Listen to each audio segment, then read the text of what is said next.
నమస్కారం VNR news వార్తలకు స్వాగతం. నా పేరు దివ్య. వార్తలకు ముందుగా హెడ్లైన్స్.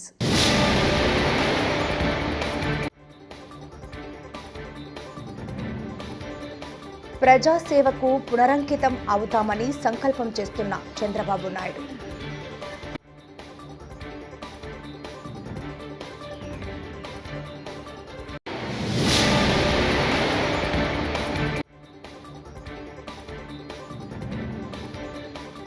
ఎన్టీఆర్ మరణంతోనే నిజమైన టీడీపీ చనిపోయింది. మాజీ మంత్రి అంబటి రాంబాబు ఫైర్.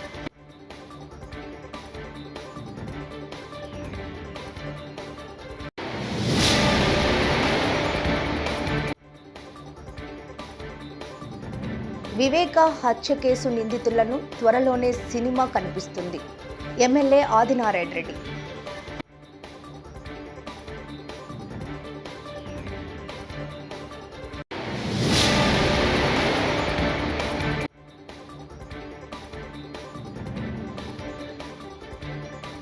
వైకాపా నేతల నుంచి నాకు ప్రాణహాని ఉంది. వివేక హత్య కేసు నిందితుడు సునీల్ యాదవ్. ఇక డీటెయిల్స్ చూస్తే 43 ఏళ్లుగా తెలుగు ప్రజలు తమ గుండెల్లో పెట్టుకున్న పార్టీ మన తెలుగుదేశం పార్టీ అని అన్న నందమూరి తారక రామారావు దివ్య ఆశీస్సులతో సంచలనంగా ఆవిర్భవించిన తెలుగుదేశం దేదీప్యమానంగా వెలుగుతున్నదంటే అందుకు కారణం కార్యకర్తల తిరుగులేని పోరాటం, నిబద్ధత, త్యాగ గుణమేనని సీఎం చంద్రబాబు అన్నారు.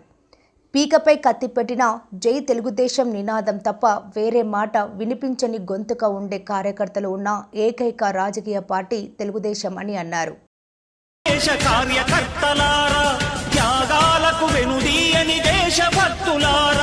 నందమూరి ఆశయ రథ సారథ్యం మీదే, చంద్రబాబు స్వర్ణాంధ్రకు నిర్మాతలు మీరే.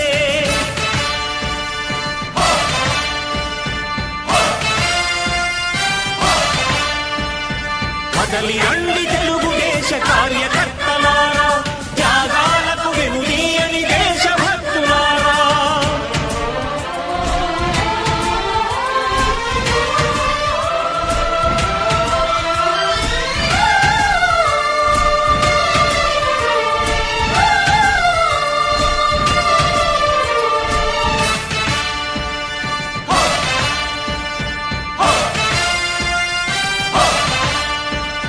పార్టీకే అంకితమై పనిచేసే మీరు దేశంలో నిలిపారు మన పార్టీ పేరు.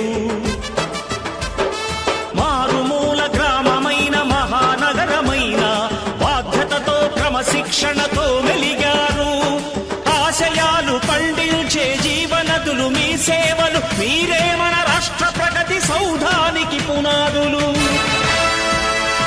అణుశక్తికి కోటి రెట్లు మీ శ్రమ శక్తి, ప్రజలకు చేకూర్చనుంది సుఖము శాంతి. నందమూరి ఆశయ రథ సారథ్యం మీదే, చంద్రబాబు స్వర్ణాంధ్రకు నిర్మాతలు మీరే. పగలురే ఈ పార్టీకై కృషి చేసి మీరు ఎన్నెన్నో విజయాలను సాధించారు. మొన్న ఎన్నికలు వచ్చాయి. 2024 ఎన్నికలు ఒక చరిత్రను సృష్టించిన ఎన్నికలివి. ఆ రోజు అందరం ఆలోచించాం, రాష్ట్రాన్ని పునర్నిర్మాణం చేసుకోవాలి, మళ్ళీ దగాగాబడ్డ ఈ తెలుగు జాతిని నిలబెట్టవలసిన బాధ్యత ఉందని తెలుగుదేశం, జనసేన, బీజేపీ 3 పార్టీలు కలిసి పోటీ చేశాం. పవన్ కళ్యాణ్ గారు గాని, నరేంద్ర మోడీ గారు గాని పూర్తిగా సహకరించారు. ఇది ఒక చరిత్ర. 93% స్ట్రైక్ రేట్. ఈ రోజు నేను చెప్తున్నా, మన మీద చాలా ఆశలు పెట్టుకున్నారు. కార్యకర్తల్లో యాస్పిరేషన్లు ఉన్నాయి. ఇప్పుడు నేను వస్తే కాగితాలు ఇస్తూనే ఉన్నారు. ఇది నాకు కొత్త అనుభవం. ఎప్పుడు కూడా కాగితాలు ఇచ్చేవాళ్ళు కాదు పదవుల కోసం. మీలో యాస్పిరేషన్లు ఉన్నాయి, ప్రజల్లో యాస్పిరేషన్లు ఉన్నాయి. అయితే దీన్ని సాధించడం కోసం అనునిత్యం పనిచేయాలి. కొంచెం ఎక్స్ట్రాగా పనిచేస్తే తప్ప ఇది సాధ్యం కాదని చెప్పి కూడా నేను మీకు తెలియజేస్తున్నా. అదే సమయంలో మిమ్మల్ని చూస్తే నేను గర్వపడుతున్నా. చెబుతున్నా, రికార్డు స్థాయిలో మెంబర్షిప్ చేశారు. మిమ్మల్ని చూస్తే 83 రోజుల్లో 1 కోటి సభ్యత్వాలు చేసిన ఏకైక పార్టీ తెలుగుదేశం. ఏపీలో 1,53,551 మంది, తెలంగాణలో 1,78,041 మంది, 2 రాష్ట్రాల్లో కలిసి 1,35,857 మందిని ఇచ్చేశారు. ఈ కార్యక్రమాన్ని బ్రహ్మాండంగా చేసినటువంటి రాష్ట్ర పార్టీ అధ్యక్షుడు పల్లాని, అదే మరి జనరల్ సెక్రటరీ లోకేష్ ని మనస్ఫూర్తిగా అభినందిస్తున్నా. తెలుగుదేశం పార్టీ మొదటి నుంచి కూడా కార్యకర్తల కోసం ఆలోచించిన పార్టీ. ఓసారి నాకు బాధ కలిగేది, నిద్రపోని రోజులున్నాయి. ఒక కార్యకర్తని నడి రోడ్డు మీద చంపినప్పుడు, నా కుటుంబ సభ్యుడిని చంపినప్పుడు ఎంత బాధపడ్డానో మీరు గుర్తుపెట్టుకోవాలి. అందుకే అలాంటి కార్యకర్తల కోసం దేశంలో ఎవ్వరూ పెట్టలేదు.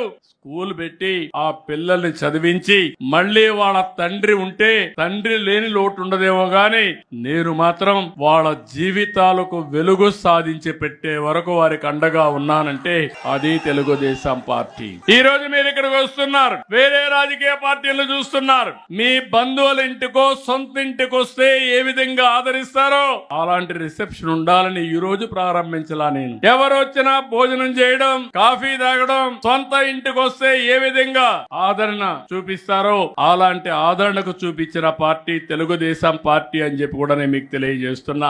నందమూరి తారక రామారావు మరణంతోనే తెలుగుదేశం పార్టీ చనిపోయిందని, ప్రస్తుతం నారా చంద్రబాబు నేతృత్వంలోనిది వెన్నుపోటు నుంచి పుట్టిన పార్టీయేనని మాజీ మంత్రి వైఎస్ఆర్సీపీ గుంటూరు జిల్లా అధ్యక్షుడు అంబటి రాంబాబు అన్నారు.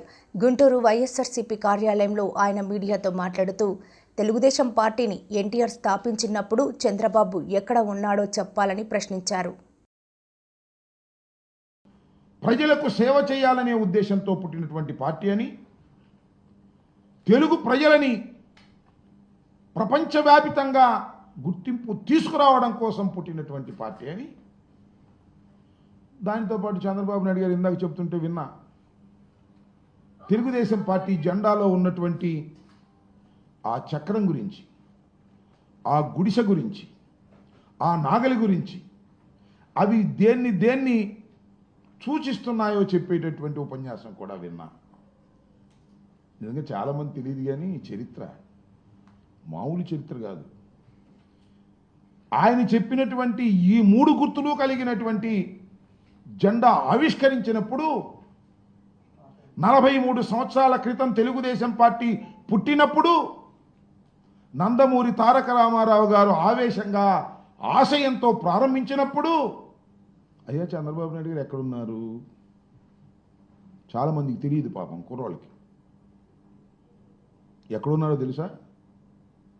ఏ పార్టీకి వ్యతిరేకంగా అయితే తెలుగుదేశం పార్టీని నందమూరి తారక రామారావు గారు ప్రారంభించాడో ఆ పార్టీలో కాంగ్రెస్ జెండా మోస్తున్నాడు. మోయటమే కాదు, ఈ తెలుగుదేశం పార్టీ ఆవిర్భావమే తప్పని చెప్పాడు. తెలుగుదేశం పార్టీ ఆవిర్భవించినా, తన మామ పార్టీ పెట్టినా, ఇందిరాగాంధీ గారు ఆదేశిస్తే మా మామ మీద కూడా పోటీ నిలబడతానని ప్రజల పాలు పలికాడు. దుంపదగే వాళ్ళు చూడు, అసలు ఆయనే పెట్టినట్టు పార్టీ, రంగులు ఆయనే నిర్ణయించినట్టు, గుర్తులు ఆయనే నిర్ణయించినట్టు, ఆవేశంగా పెట్టినటువంటి పార్టీ అని ఏవేంటో ఇష్టం వచ్చినట్టు కథలు చెప్పేటటువంటి ప్రయత్నం చేస్తున్నారు. వినేవాళ్ళు అమాయకుడైతే చెప్పేవాడు ఏదైనా చెబుతాడంటానికి ఇదొక మంచి ఉదాహరణని కూడా మనవి చేస్తున్నాం. ఇవాళ మాట్లాడినటువంటి మాటలు చూస్తే సరే 43వ ఆవిర్భావ దినోత్సవం, తెలుగుదేశం పార్టీ, అసలు తెలుగుదేశం పార్టీ ఎప్పుడూ చచ్చిపోయింది. ఎన్టీ రామారావు గారి మరణంతోనే అసలైన తెలుగుదేశం పార్టీ చచ్చిపోయింది. ఈ పార్టీ వెన్నుపోటు పొడిచి వచ్చినటువంటి పార్టీ. వైఎస్ వివేక్ హత్య కేసులో నిందితులను త్వరలోనే సినిమా కనిపిస్తుందని భాజపా ఎమ్మెల్యే ఆదినారాయణ రెడ్డి అన్నారు. ఈ కేసులో సిబిఐ మళ్లీ దర్యాప్తు ప్రారంభిస్తుందని చెప్పారు. తాజాగా ఏపీ ప్రభుత్వం సుప్రీంకోర్టులో వేసిన అఫిడవిట్ మేరకు వివేక హత్యలో అవినాష్ రెడ్డి పాత్రే ఎక్కువగా ఉందని పేర్కొన్నట్టు వివరించారు. వివేక హత్యకు సూత్రధారులు జగన్, అవినాష్ రెడ్డి లేనని ఆరోపించారు. నాడు వారే హత్య చేయించి తమపై నిందలు మోపారని ఎమ్మెల్యే మండిపడ్డారు. కృష్ణదేవరాయలు గారు ఈ యొక్క లిక్కర్ స్కామ్ ఢిల్లీ కంటే ఎక్కువ అని చెప్పినాడు. నేను నిన్న కూడా ఆయన కలిసి వచ్చిన, దానిపైన చాలా తతంగం జరిగింది. నేను ఆయనకు చెప్పిన సలహా ప్రొడక్షను సూపర్ అసలైంది. మీరు అమ్మినేది ఒకటి అనుకుంటున్నారు, దీంట్లో మోసం. ఇప్పుడు ఉదాహరణకు 10,000 పెట్టెలు ప్రొడక్షన్ జరిగింది అనుకోండి, 5,000 6,000 పెట్టెలు మాత్రమే అమ్మినట్టు చెప్పినారు. మిగతా పెట్టెలు అమ్మినా అంటే ఆడ ప్రొడక్షన్ లేదు కాబట్టి వీళ్ళే మనుషులు పెట్టి అమ్మినారు, నగదుకు అమ్మినారు. ఇదే అసలు సూత్రం. ఇది ఇంకా పెద్ద స్కామ్ ఉంది. ఇప్పుడు చెప్పబడే దానికంటే ఎక్కువ స్కామ్ ఉంది. ఎడ్యుకేషన్లో స్కామ్ చేసినారు, ఫైబర్ నెట్లో స్కామ్ చేసినారు, గనులు ఆక్రమించుకునే మహాగనులు ఇల్లు. గనులు మామూలుగా గనులు అంటే ఉద్దండులు అని, గనులను కూడా ఆక్రమించిన గనులు ఇల్లు. వీళ్ళ ధనదాహానికి అంతే లేదు. పేపర్లో వచ్చింది, సునీల్ రెడ్డి దాటిచ్చాడు సుమారుగా దుబాయ్కి సింగపూర్కి అమౌంట్ అని. వాళ్ళ పెదనాన్న కొడుకు రాజారెడ్డి, ఆయన పేరు జార్జి రెడ్డి కొడుకు. ఎన్ని స్కీములు తెలియదు మహానుభావులకు, స్కాములు తప్ప. స్కీములు అంటే ఇప్పుడు నేను చెప్పినట్టు అని వాళ్ళే ఆడ వాకిలి దగ్గర, ఆ వాకిలి కంటే ఎత్తున్నాడు ఆయన అవినాష్ రెడ్డి గారు. ఆడ లోపల కడుగుతుంటే ఒక సిఐ రామకృష్ణ, ఒక అతను శంకరయ్య అనే అతను రామకృష్ణ అని చెప్తే, సార్ ఇది తప్పంటే నోరు పుసుకొని కూర్చోబెట్టారు. బయట కాపలా పెట్టినారు, ఎవరు రాకుండా చూడకుండా అని. మీ అందరు విలేకరులకు, మీ అన్ని టీవీలకు పొద్దునపూట ఇక్కడ ఉండే టీవీలకంతా పొద్దునపూట ఏమొచ్చిందో చెప్పండి. గుండెపోటు అని వచ్చిందా లేదా? ఈ అన్ని ఛానళ్ళు మీరందరూ ఉన్నారు, మీరందరూ చెప్పాలమ్మా. గుండెపోటు వచ్చిందా లేదా? మధ్యాహ్నం కల్లా చెక్కి పెట్టామని మా మీద అవినాష్ రెడ్డి అంటాడంట, అసలు జగనన్న వచ్చే చూసి అధికారులు పరిగెత్తినారు, ప్రకటన చేశారని. అంటే మాకందరికీ ఏమన్నా మేము దైవాంశ సంబుద్ధులమా? వాళ్ళ ఇంట్లో శేఖర్ రెడ్డి అనే అతను చనిపోతాడని, జగన్ రెడ్డి వస్తాడని, దాన్ని దృష్టిలో పెట్టుకొని అధికారులు అరటి తోటలకు పరిశీలనకు పోయినారని ప్రకటన చేశారని. అంటే అంత గొప్ప మమ్మల్ని బాగానే అబ్జర్వేషన్ చేశాడు. వాళ్ళ ఇంట్లో గుండెపోటును కూడా కనుక్కునేంత సామర్థ్యం ఉందని. వాళ్ళకి అది అలవాటు. మామూలుగా ఆర్టిఫిషియల్ ఇంటెలిజెన్స్ అని కొత్తగా లేటెస్ట్ ప్రపంచం అంతా వచ్చింది. ఏఐ, ఈడ A8 ఇతను, A8 ఆర్టిఫిషియల్ ఇంటెలిజెన్స్ పక్కకు పోయింది. అవినాష్ రెడ్డి గారు A8. ఆడ డోర్ కార్డు ఉండే అతనికి ఏమో గుండెపోటు. బయట నుంచి వచ్చాడు ఒక ఆయన, పొద్దుటూరు నుంచి రాజమోహన్ ప్రసాద్ రెడ్డి, కమలాపురం XML వచ్చినాడు. మేము చంపినామంట ఆయన చెప్పినట్ట మాకు, చంద్రబాబు నాయుడు ఆయన చెప్పుతాను మేము పొడిచితేమంట లోపలికి పోయి. ఎప్పుడు అని అర్ధరాత్రి పొడిచినామా? ఎప్పుడు పొడిచినాము? ఇప్పుడు A8 కదా, ఇప్పుడు అదే మళ్ళీ చెప్పేది. AI పక్కన పోయింది, A8 ముందుకు వచ్చింది. ఈ రాష్ట్రంలో A8 పక్కన పోవాలా, AI రావాలా? కానీ వాళ్ళు ఏం చేశారు? AI పక్కన పెట్టి A8 తెచ్చారు. A8 అంటే మానవాడు అవినాష్ రెడ్డి. వస్తుంది సినిమా స్టార్ట్ అయింది ఇప్పుడు కదా, కథ స్టార్ట్ అయిందని. గుండెపోటు వాళ్ళే అంటారు. గుండెలో అధిష్టానం నిర్దేశించిన నిబంధనలు, మార్గదర్శకాలు ఉల్లంఘించి పార్టీ గీత దాటితే ఎవరిపైనైనా క్రమశిక్షణ చర్యలు తప్పవని తెదేపా రాష్ట్ర అధ్యక్షుడు పల్లా శ్రీనివాసరావు హెచ్చరించారు. ఎమ్మెల్యే కొలికపూడి శ్రీనివాస్కు వ్యతిరేకంగా నినాదాలు చేస్తూ తిరువూరు తెదేపా కార్యకర్తలు భారీ సంఖ్యలో పార్టీ కార్యాలయానికి తరలివచ్చారు.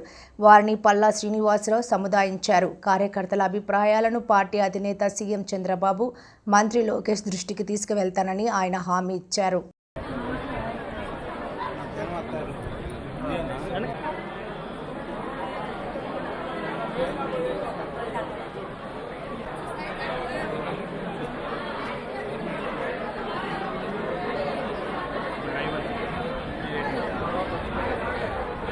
తెలుగుదేశం పార్టీ కుటుంబ సభ్యులు ఎవరైతే ఉన్నారో, ఎవరైతే క్షేత్రస్థాయిలో పనిచేస్తున్నారో, ఎవరైతే పార్టీ కోసం ఆవేశంలో కృషి చేస్తున్నారో వారి యొక్క మనోభావాలు తీసుకోవడం మరి తెలుగుదేశం పార్టీ నాయకుడిగా ప్రధానమైనటువంటి కర్తవ్యం అని చెప్పి తెలియజేస్తున్నారు. ఈరోజు మీరు ఏ సమస్య చెప్పినా సరే ఖచ్చితంగా దానికి ఒక పరిష్కారం వచ్చేటట్టుగా చేస్తామని చెప్పి కూడా ఈ సందర్భంగా సందేహాలు కావచ్చు, లేకపోతే మీరు ఎదుర్కొనేటువంటి సమస్యలు ఏమన్నా సరే నా దృష్టికి తీసుకొస్తే ఖచ్చితంగా నేను జాతీయ అధ్యక్షుల వారి దృష్టికి తీసుకెళ్తాను, యువ నాయకుల దృష్టి కూడా తీసుకెళ్తానని చెప్పేసి మరొకసారి కొంతమంది సమన్వయం చేసుకుని లేకపోతే వారి సొంత నిర్ణయాలు కొంతవరకు పార్టీ నాయకత్వంతో వారు సమన్వయం చేసుకోలేకపోతున్నారు. వారిని కూడా అర్థం చేసుకుని ఏదైతే ప్రభుత్వం ఇస్తున్నటువంటి సంక్షేమ పథకాలు అందరికీ అందేటట్టుగా మెరుగైన పాలన అందించే విధంగా మేము అందరూ సమన్వయం చేసుకుని ముందుకు వెళ్తామని కూడా ఈ సందర్భంగా తెలియజేస్తున్నాను. కనుక మీరందరూ కూడా ధైర్యంగా ఉండండి. మీరు ఎదుర్కొన్న సమస్యల పరిష్కారానికి పరిష్కారం చూపిస్తాం. ఎవరైనా పార్టీ లైన్ దాటితే వాళ్ళ మీద వేటు పడేటట్టు కూడా చేస్తామని చెప్పేసి ఈ సందర్భంగా ఎవరు కూడా పార్టీకి అగ్రిమెంట్ ఇవ్వడం లేదు. Party supreme. అలాగే సోదరా, ఈరోజు మీరు ఎదుర్కొనేటువంటి సమస్యలు ఇప్పుడు ఎవరి మధ్య మాట్లాడడం కష్టంగా ఉంటుంది. ఈరోజు మిమ్మల్ని నడిపించేటువంటి నాయకత్వం ఉంది. మీరు కొంతమంది మరి వస్తే నేను వాళ్ళతో మాట్లాడి నేను మళ్ళీ మాట్లాడుతున్న వాళ్ళన్నీ కూడా మీటింగ్స్ కింద చేసి జాతీయ అధ్యక్షుల వారికి, జాతీయ ప్రధాన కార్యదర్శి వారికి దృష్టిలో తీసుకెళ్తారని చెప్పి తెలియజేస్తున్నాను. కనుక దాని మీద మీ అభిప్రాయాలు ఏమంటే మీ నాయకత్వం చెప్తే ఆ విధంగా ముందుకెళ్దాం. వైకాపా నేతల నుంచి తనకు ప్రాణహాని ఉందని వివేక హత్య కేసులో నిందితుడు సునీల్ యాదవ్ ఆరోపించారు. శనివారం కడపలో మీడియా సమావేశం ఏర్పాటు చేసి మాట్లాడారు. వైకాపా మాజీ ఎమ్మెల్యే రాచమల్లు శివప్రసాద్ రెడ్డిపై తీవ్ర విమర్శలు చేశారు. హత్య సినిమాపై పోలీసులకు ఫిర్యాదు చేస్తే వైకాపా నేతలు ఎందుకు ఉలికిపడుతున్నారని ప్రశ్నించారు. నా దగ్గర కోట్లే పడగలెత్తి ఉంటే నేను రెంట్ రూమ్లో ఉండాల్సిన అవసరం లేదు. నా దగ్గర ఉన్న కోట్లు ఏంటో ఆయన నిరూపించి ఆ కోట్లు తీసుకుని నాకు ఇల్లు కొనిపించాల్సినందుగా నేను కోరుతున్నానండి. రెండో విషయం ఏంటంటే, మన ఈ సుప్రీంకోర్టులో సిద్ధార్థ లూత్రా గారిని చంద్రబాబు నాయుడు గారు పెట్టి మాతో ఏదో నడిపిస్తున్నట్టు ఆయన చేసినట్టు రెండో ఆరోపణ. అయితే ఇక్కడ తెలుసుకున్న విషయం, మా లాయర్ గారి పేరు డిఎల్ హైకుమార్ రెడ్డి. ఆయన పేరు తెలంగాణ అడ్వకేట్. ఫస్ట్ నుండి మొదటి నుండి నాకు పులివెందలు అయితేనేమి, కడపలో అయితేనేమి మొత్తం ఆయన హ్యాండ్ ఓవర్లో జరిగింది నా కేసు అంతా.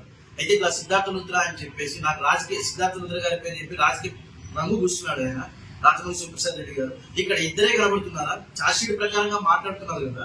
హత్య అనే సినిమా పైన, నా తల్లి పైన, నా పైన ఆరోపణలు వస్తున్నాయని చెప్పేసి అక్కడికి వెళ్ళి నేను కంప్లైంట్ చేయడం తప్పైంది కదా. పోలీస్ శాఖని ఆశ్రయించడం తప్పైంది. దాంట్లో తప్పు ఏంటి అనేది వాళ్ళు చెప్పాలి.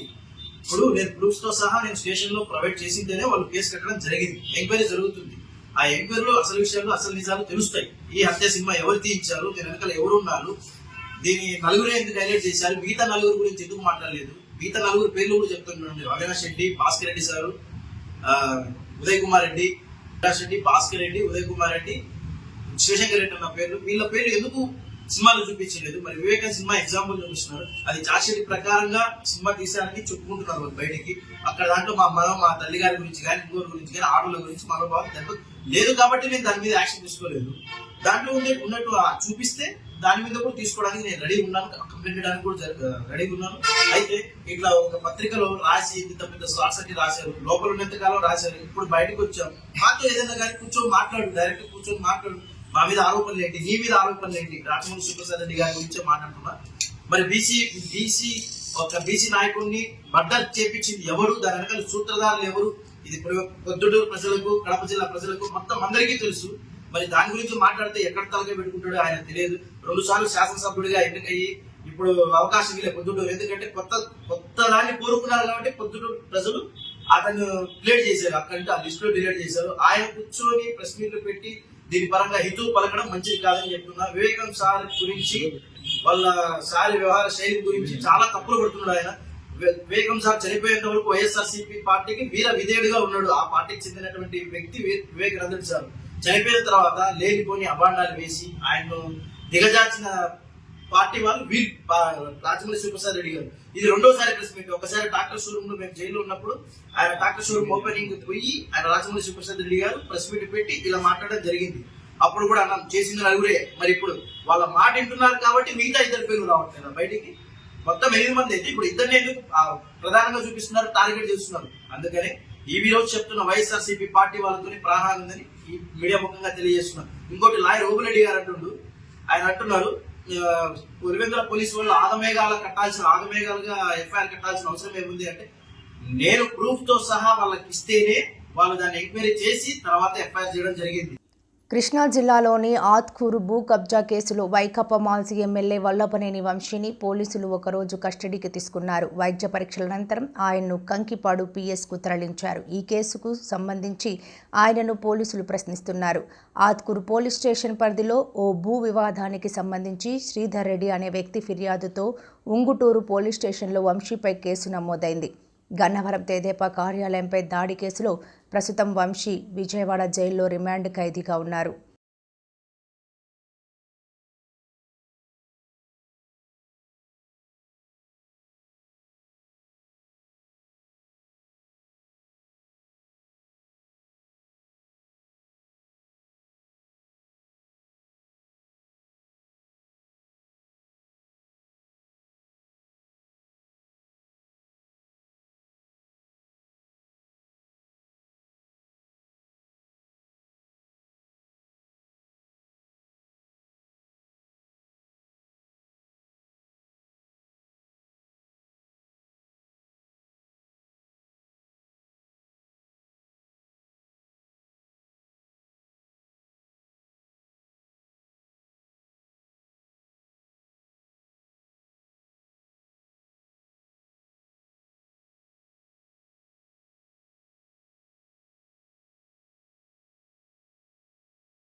టీడీపీ 43వ ఆవిర్భావ దినోత్సవ వేడుకలలో మంత్రి లోకేష్ తనదైన శైలిలో విరుచుకుపడ్డారు. మనకి గల్లీ పాలిటిక్స్ తెలుసు, ఢిల్లీ పాలిటిక్స్ తెలుసు, జాతీయ రాజకీయాల్లోనూ సైకిల్ ముద్ర ఉంది.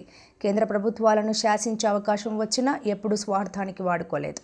రాష్ట్ర ప్రయోజనాలే ముఖ్యమని చెప్పిన ఏకైక పార్టీ టీడీపీ అంటూ నారా లోకేష్ సంచలన వ్యాఖ్యలు చేశారు. మనకి గల్లీ పాలిటిక్స్ తెలుసు, ఢిల్లీ పాలిటిక్స్ కూడా తెలుసు. జాతీయ రాజకీయాల్లో సైకిల్ ముద్రనే వేరు. కేంద్ర ప్రభుత్వాల్ని శాసించే అవకాశం వచ్చినా ఎప్పుడు రాష్ట్ర ప్రయోజనాల మేరకు మనం పనిచేశాం. ఏనాడు స్వార్థంతో పదవులు మనం అడగలేదు. రాష్ట్ర ప్రయోజనాలే ముందు పెట్టి నడిపించిన పార్టీ తెలుగుదేశం పార్టీ. అంబేద్కర్ గారికి భారతరత్న ఇవ్వటంలో కీలక పాత్ర వహించింది తెలుగుదేశం పార్టీ. అంతెందుకు ఆనాడు అబ్దుల్ కలాం గారిని రాష్ట్రపతి చేయాలని ప్రతిపాదించిన వ్యక్తి మన నాయకుడు చంద్రబాబు నాయుడు గారు. ఇంకా బాలయోగి గారిని పార్లమెంట్కే తొలి దళిత స్పీకర్ చేసిన ఘనత కూడా మన పార్టీ తెలుగుదేశం పార్టీది. హైవేల నిర్మాణం, విద్యుత్, టెలికాం, ఐటీ, డిజిటల్ పేమెంట్లో అనేక సంస్కరణలు కూడా తీసుకొచ్చిన పార్టీ తెలుగుదేశం పార్టీ. అట్టుడికి పోతోందని, మహిళలపై వేధింపులు, మానభంగాలు దారుణంగా జరుగుతున్నాయని మాజీ ఎంపీ వైఎస్ఆర్ కాంగ్రెస్ పార్టీ రాష్ట్ర అధికార ప్రతినిధి మార్గాని భరత్రామ్ కూటమి ప్రభుత్వంపై తీవ్రంగా ధ్వజమెత్తారు. ఇసుక తోడేస్తా ఉన్నారు. నేను అడుగుతా ఉన్నా, గోదావరి నదిలో దగ్గరగా 20 మీటర్లు 30 మీటర్లు ఒక్కొక్క చోట అగాధాల కింద ఏర్పడి మొత్తం అంతా కూడా శాండ్ తోడేసే కార్యక్రమం. పడవలు కూడా, నావలు కూడా ప్రయాణం చేసే టైంలో ఒకవేళ నిజంగా అక్కడ డ్రెడ్జింగ్ జరిగిన చోట కనుక జరిగితే అక్కడ సుడిలు తిరుగుతున్నాయి. అంటే పడవలు తిరగబడిపోయే పరిస్థితులు కూడా కనబడతా ఉన్నాయి. నేను అడుగుతా ఉన్నా, అసలు ఇంత దారుణంగా పర్మిషన్స్ కూడా ఇంకా కలెక్టర్ పర్మిషన్ తీయలేదట కోట్లింగాల్లో ఆ యొక్క ర్యాంపులకి. ఎమ్మెల్యే దగ్గరుండి వాళ్ళ మనుషుల చేత ఇష్టం వచ్చినట్టు డ్రెడ్జింగ్ చేయించే కార్యక్రమం చేస్తూ ఉన్నాడు. దీనిపైన ఎందుకు అధికారులు స్పందించట్లా? ఏదో నామకే వాస్తే 1-2 లారీలను సీజ్ చేస్తే సరిపోతుందా అని అడుగుతా ఉన్నా. అదే కాకుండా రాజమండ్రిలో కూడా చూస్తే భూ మాఫియా కబ్జాలు జరుగుతూ ఉన్నాయి. నేను అడుగుతున్నా, ఇప్పుడే నాకు ఫోన్ కూడా వచ్చింది. లాలా చెరువు దగ్గర హోండా షోరూమ్కి ఎదురుగుండా లోపల సైట్ సుమారుగా 2000 ఎన్ని గజాలండి? అది 13 పేపర్స్ ఇలాగి ఆ 1300 గజాల స్థలము. ఆ స్థలాన్ని ఇప్పుడు వచ్చి అక్కడ ఫెన్సింగ్ పోల్స్ వేసి ఆ స్థలం కబ్జా చేసే కార్యక్రమం చేస్తూ ఉన్నారు. అది ప్రభుత్వానికి సంబంధించిన స్థలం. 30-40 సంవత్సరాలుగా అక్కడ ఆ వార్డులో ఏ కార్యక్రమాలు జరగాలన్నా కూడా అక్కడే చేసుకుంటారు. వీళ్ళు ఎక్కడి నుంచి పుట్టుకుని వచ్చారని అడుగుతున్నా. ఇది కాకుండా మోడల్ కాలనీలో అక్కడ మున్సిపాలిటీకి సంబంధించి ఒక 550 గజాల స్థలం ఉంది. దాన్ని కూడా ఒక డాక్యుమెంట్స్ క్రియేట్ చేసి దాన్ని కూడా కబ్జా చేసే కార్యక్రమం చేస్తా ఉంది. అంటే ఇవన్నీ ఎవరు అండదండలు లేకుండా ఎందుకు జరుగుతాయి? ఇంత ప్యాట్రేకి పోతూ ఈనాడు పేపర్లోనే వచ్చినాయి ఇవన్నీ కూడా. ఆ 1300 గజాలు కానీ లేకపోతే 550 గజాలు కానీ ఈ రకంగా ఒక పక్కన శాండ్, ఇంకొక పక్కన వైన్, ఇంకొక పక్కనేమో భూమాఫియా. ఇది కాకుండా దీంతో పాటు పేకాట్ రాయిలు. ఎక్కడ మొత్తం క్వారీ సెంటర్లో నేను చెప్తా ఉన్నా పేరుతో సహా. నేను మొన్న లాస్ట్ టైం చెప్పాను, ఈ కొయ్యల్ రమణ అనే ఒక ఎక్స్ కార్పొరేటరు అతని ఆధ్వర్యంలో పేకాట నడుస్తూ ఉంది అని నేను అభియోగం చేస్తా ఉన్నా. పోలీస్ డిపార్ట్మెంట్కి కూడా డిమాండ్ చేస్తూ ఉన్నాం, మీరు ఇమ్మీడియట్గా ఎక్కడైతే ఈ పేకాట జరుగుతూ ఉన్నాయో బ్రాకెట్లు కానీ పేకాట కానీ ఇవన్నీ కూడా ఇమ్మీడియట్గా ఆపే కార్యక్రమం చేయండి. లేకపోతే ఖచ్చితంగా వైఎస్ఆర్సీపీ శ్రేణులందరూ కూడా ఆ ఏరియాలను ముట్టడిస్తామని కూడా ఈ సందర్భంగా తెలియపరుస్తున్నాం. నేను అత్యాచారాలు లేకపోతే ఈ కేసులన్నీ ఎందుకు వస్తున్నాయండి? వెచ్చలివిడితనంతో ఒక పక్కనేమో పేకాటలు ఆడిస్తున్నారు, ఇంకో పక్కనేమో పర్మిట్ రూములు పెట్టి తాగిస్తూ ఉన్నారు, ఇంకో పక్కనేమో ఈ ఎమ్మెల్యే మాట్లాడతాడు, వెనకాల తిరిగే వ్యక్తులందరూ కూడా ఆయనకి సంబంధించి వీళ్లే. ఏదైతే ఈ బ్లేడ్ బ్యాచ్కి సంబంధించి గంజాయికి సంబంధించి వీళ్లే. ఈ వార్తలు ఇంతటితో సమాప్తం. నమస్కారం.